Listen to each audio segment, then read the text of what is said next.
Hi everybody, and welcome back to Open Source Tonight. In today's video, I want to talk to you about a really cool Docker container that you can set up called WebTop. Let's go take a look. So this right here is the documentation, and if we take a look, this is in Docker. I'm going to assume that you speak Docker semi-fluently. There is, if you go back and watch the beginning of a video, I'll put it in the description and on the Open Source Tonight website. I do explain how to install Docker in a video where I talk about setting up Owncast that came out recently, so you can check out that video, but we're just going to talk about this. Really simple. So this right here is WebTop, okay? This is the documentation. You can see there's security, things they talk about, all kinds of different things.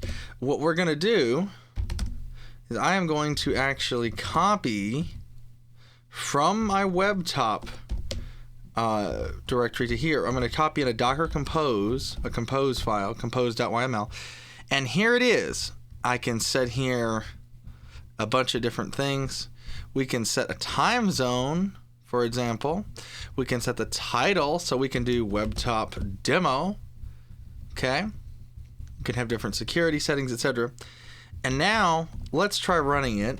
You can just go in here and do, in that separate folder is what you'll do. You just go WebTop, whatever you want to call it, put this on your server, create that with MD, with mkdir, make directory. Then you're going to go ahead and go in there, make a compose.yml, paste in what I was just talking about there from the Open Source Tonight website.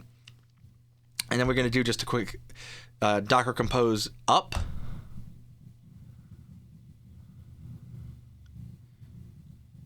Okay.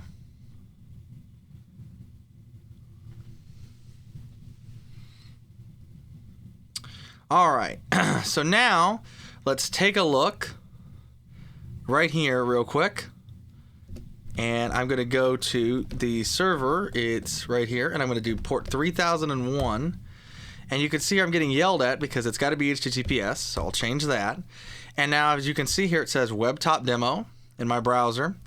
And there's not a good way I can figure out how to make all this bigger, unfortunately. I don't think there is a way. Let's see, screen settings. If I turn this off, does that help? A little bit, yes. I just now found, oh, UI scaling. I wonder what this does.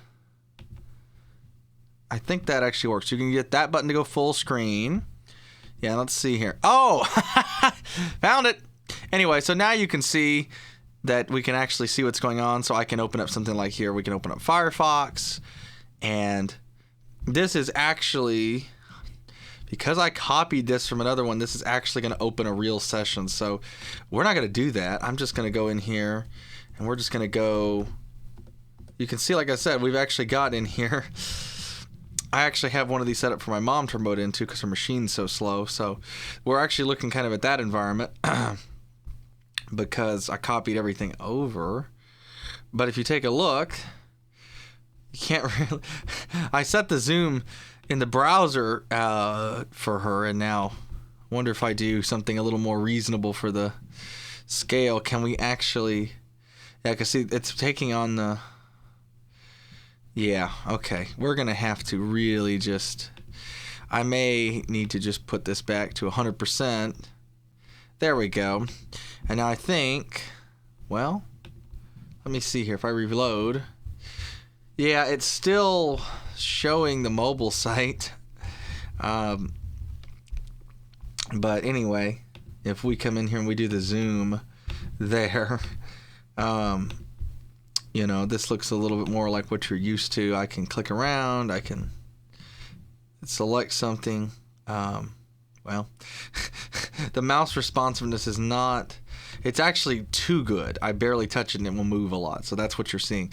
So that's probably my biggest complaint. On her machine, for some reason, it didn't do this. I'm doing this over Wi-Fi. She was doing it over the wired network. So maybe you definitely want to be on the wired network. I don't know. I actually installed OBS in here for fun. Yes, it really will load. And they are shipping XFC, but you can get other desktops as well by changing what image you use. This is not really a full tutorial per se. I mean, you can run it this way, but it won't stay running. So let's go ahead and go back to how that works here real quick. But yeah, you can see OBS just launched, see? Anyway, but now let me get out of here. You can use this over here to get in and out. I'm going to go ahead and minimize this.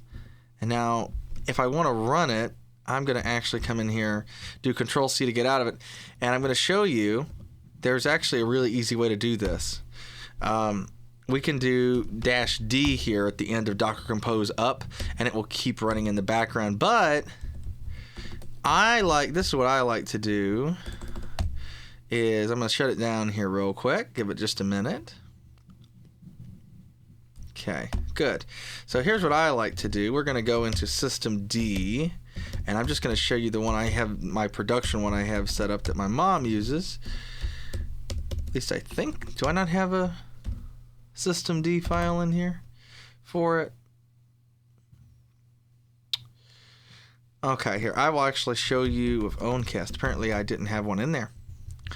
So what I do is I'll just make a service config file like this in the specific directory you need, which is going to be its header /systemd/system.